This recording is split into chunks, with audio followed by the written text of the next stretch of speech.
Before ko i-share sa inyo ang aking mga ginagawa dito, ito pala ang masasabi ko tungkol bakit ko to nagawa ang isang bagay na hindi ko pa nagawa noon. So, una kong ginagawa talaga mga farmers, kumbaga nag-study ako sa social media, sa YouTube or sa Facebook, sa ating mga ka-farmers dyan nga nagtatanim.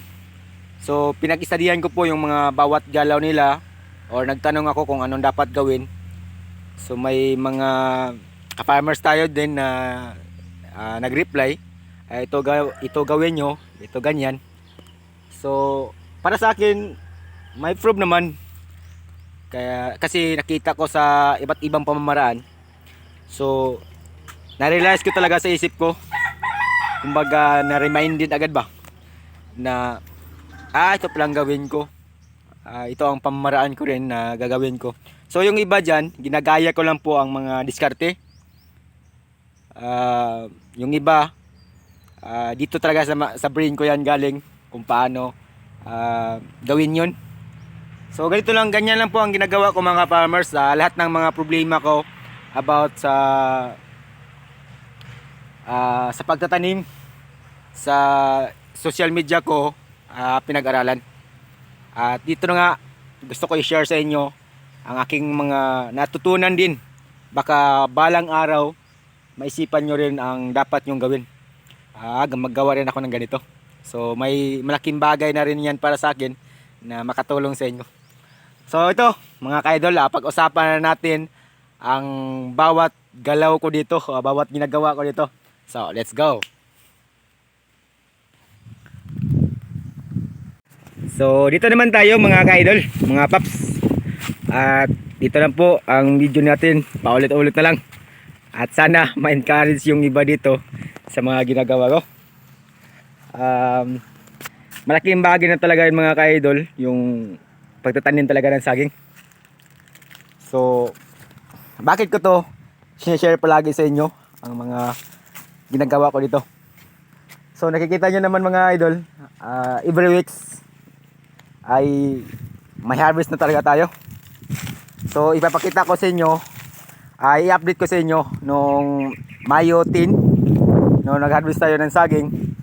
So umabot siya ng 45 kilos yung hinog mga ka-idol. So ang bayaran sa amin, yung bilhan sa amin, kumpra ay 45 per kilo yung hinog. So umabot siya ng 45 din ka kilo. So malaking bagay na yon sa ating mga farmers. At ito mga farmers, yan. Yon. Ay ma-harvest naman ulit yan ngayong Mayo 17. So papunta yan doon, may mga makuha dyan na pwedeng ma-harvest every weeks na itong mga farmers. So ito ang kagandahan sa nagtanim. Every weeks may ma-harvest na tayo, may income na tayo mga ka-idol. Kumbaga pensionado na tayo nito. So ito ay kita nyo, ito ma-harvest na to sa Mayo 17.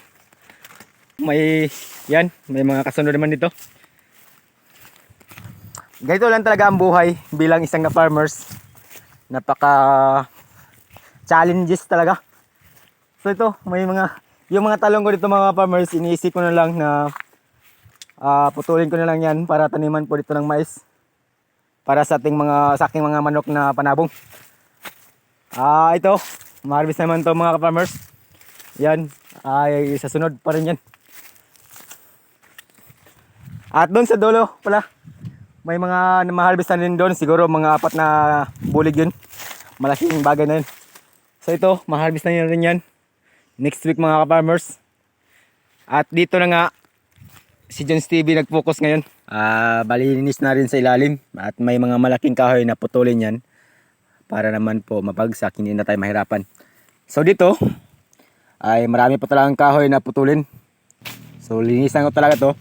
Dahil po ngayon ang time ni John Stevie na linisan to dito na area para medyo malaki-laki konti yung mataniman natin ng saging.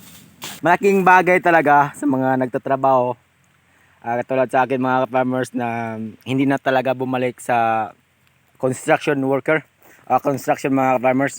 So dito ako nag-focus. Dati talaga, yung trabaho ko na construction, nung una talaga ako nag-umpisa sa pagtatrabaho, ay nahiya talaga ako nun. Hanggang nagtagalan, ay naka-recover na din ako at yun, medyo proud na rin ako na naging karpentero or welder at labor at kuya ko talaga ako mga ka-idol. Kahit sino pang nakakilala sa akin, kuya ko talaga ako.